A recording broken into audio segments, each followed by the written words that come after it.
ውድ ቤተሰቦች ተመልሼ መጥቻለሁ። ተመልሼ ስመጣ እንግዲህ በዚህ በዩቱብ በአዲሱ ዩቱብ ማለት ነው ሁሉንም ሰው እንደዚህ የምወደውን ሰው የማደንቀውን በተለይ ደግሞ ሴቶችን ማለት ነው። እኔ ደግሞ ሴቶችን መደገፍ ደስ ሲለኝ ማለት ነው። ለምን እንደሆነ አላውቅም። ታዲያ ሴት አይደለሁም እንዴ? እና ሄሉሻዬ ዛሬ አምሮባት አሸብርቃ ሸብረቅ ብላ እንደዚህ መታለች። ምሽት እንገናኝ ብላለች ማለት ነው። እና በዚሁ አጋጣሚ ማለት ነው ይሄን ልጅ እውነቴ ነው የምላችሁ ምን አክል እንደምወደው በሄሉ ልትቀሚያት ነው ወይ እንዳትሉ፣ እንደዛ ሳይሆን አነጋገሩ ደስ እንዴት እንደሚለኝ በሳቅ ነው ፍርስ የሚያደርገው። ቪዲዮ እስከ መጨረሻ ካያችሁት በተለይ አማርኛ ሲያወራ ማለት እኔ እንጃ የማይስቅ የለም ብዬ አላምንም። በጣም ይመቸኛል እውነት ለመናገር ማለት ነው። እና ሄሉዬም ትመቸኛለች ከድሮም ጀምሮ፣ ግን ልጁ እንዴት እንደሚመቸኝ ያኔ ሌላ ነገር እንዳታስቡ የሄሉ ሸበላ ነው። ግን እኔ ያልኩት ያው አማርኛ ምናምን ሲያወራና ትላንትና ደግሞ ከሄሉዬ ጋር ጉራጉኛ ሲጨፍር አቤት ጭፈራ እንዴት እንደሚያውቅበት ማለት ነው። አሰላሙ አለይኩም ወራህመቱላሂ ወበረካቱ። ውድ ቤተሰቦቼ ሰላም ሰላም ብያለሁ። በያላችሁበት ሰላማችሁ በዘዘት ተረፍረፍ ይበለልኝ። ይህንን ቪዲዮ ከወደዳችሁ ላይክ፣ ሼር፣ ሰብስክራይብ እያደረጋችሁ ቤተሰቡ ነው ለምታበረታቱኝ ከልብ አመሰግናለሁ። ውድ የኔ ድንቅ የኔ ጠንበለሎች ማለት ነው። እውነት 100 ሰብስክራይብ ገብተናል ማለት ነው። ቃላት የለኝም እውነት ተነስቼ ነው ምስጋና ማቀርበው ማለት ነው። አላህ ትልቅ ደረጃ ያድርስልኝ፣ ተባረኩልኝ፣ የማታ እንጀራ ይስጣችሁ ሁላችሁ ማለት ነው። እና ሁላችሁም ሰብስክራይብ አድርጉኝ ማለት ነው። ግን ሰብስክራይብ ስታረጉኝ የከሌ አይደለም፣ ያው እኔ እህታችሁ ነኝ፣ አሳድጉኝ ማለት ነው። እንግዲህ የሁሉም ደጋፊ እንሆናለን ማለት ነው። ደጋፊ ለደጋፊ እኮ ነው አሁን ሰብስክራይብ እንደራረገው ግን እንደዛ አትበሉ የኔ ውዶች። ስልካችን በምንም ነገር እውነት ለመናገር እኔ ለብቻዬም ሳይሆን እናንተ ራሱ እያንዳንዳችሁ መታችሁ ብትሰሩ ደስ ይለኛል።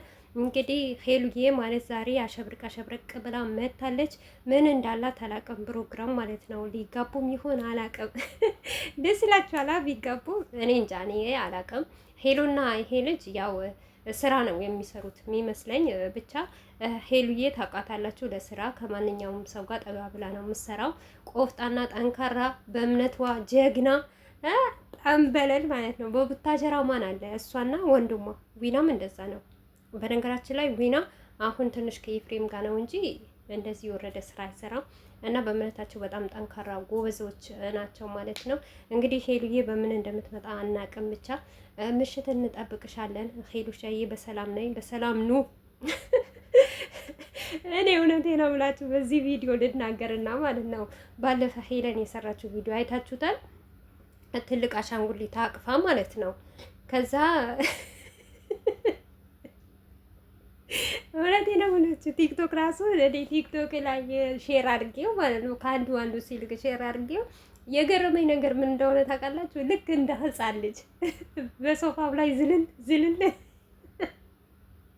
ዩቱብ እኮ እውነቴ ነው ብላችሁ ሰውን አሳብደዋል። በቃ እያንዳንዱ አይዲያ ሲጠፋበት ማለት ነው የሚሰራ ነገር አያጣም። ብቻ እና ሄሉ የሚሰሩት በጣም ደስ ይላል ማለት ነው። የሰገጠ የወረደ ሁለት ዩቱበር ነው እንጂ እውነቴ ነው የምላችሁ የትኛውም ዩቱበር በየትኛውም ነገር ቢመጡ ደስ ይላል። እኔ በፍቅር ነው ማያቸው ማለት ነው። እና አንዳንዴ እንደውም እውነቴ ነው የምላችሁ እያየዋቸው ከታዘዝኩኝ በቃ ሳይለንት አድርጌው ጨርሾ ነው ሌላ ቦታ ገብቶ ማየው ማለት ነው። ጥሩ ነገር የሚሰራ ሰው ሁሌም ከጎኑ ብትሆኑ ምንም አይደለም። ብቻ አሁን ያለንበት ጊዜ በዩቱብ የሚያስጠላና የሚደብር ነገር ነው ያለው። በራሳቸው እንደዚህ ዘና ፈታ እያሉ ቢመጡ እኛም በደስታ አንዳንዴ ሰው የሚሰለቸዋል እኮ ግዴታ። አሁን እኔ እዚህ ጋር ሰብስክራይብ አድርጉኝ የሆነ ነገር እያልኩኝ እየለመንኩኝ እያለ ሁልጊዜ እናንተ እኔን እያበረታታችሁ እኔን እየረዳችሁ፣ በተለይ የመዳም ቅመሞች እውነቴ ነው የምላችሁ እኮ ለእናንተ ቃላት የለኝም። ከምር ስንቱን ዩቱብ አሳድጋችኋል። ኧረ ብስምላ ትልቅ ደረጃ ድረሱልኝ የኔ ውዶች ማለት ነው። የማታ እንጀራ ይስጣችሁ፣ እርፍ የምትሉበት እንጀራ ይስጣችሁ። ከምር እኛ እንደውም እኮ ብንሰራም የሆነ ለገንዘባችን ነው፣ ወደ ኋላ ትልቅ ደረጃ እንደርሳለን ብለን እናስባለን። ለአሁን ልፋትም ድካምም ቢኖረው ግን የእናንተ ደግሞ ይለያል። እውነቴ ነው የምላችሁ። ብቻ ለሁላቸውም ልቦና ይስጣቸውና ጥሩ ነገር እንደዚህ ጸዴ ነገር ይዘውልን እንደሚመጡ ተስፋ አደርጋለሁ ማለት ነው። የሆነ አሪፍ የምትፈልጉት ሰው ጥሩ ትምህርት ያለው ነገር እኮ ይዞላችሁ ሲመጣ እናንተም በጉጉት ታይታላችሁ፣ በጉጉት ትጠብቁታላችሁ። እንግዲህ ሄሉ የሷ ኦዲየንስ እንደዚህ ናቸው። አንድ ቀን መጥፎ ነገር ሰርታ አታውቅም። ከምሬ ነው የምላችሁ። ሄሉ ለምን እንደሆነ ታውቃላችሁ? በጣም ቆፍጣና ልጅ ናት። ከምሬ ነው የምላችሁ። በክብሯ አትደራደርም።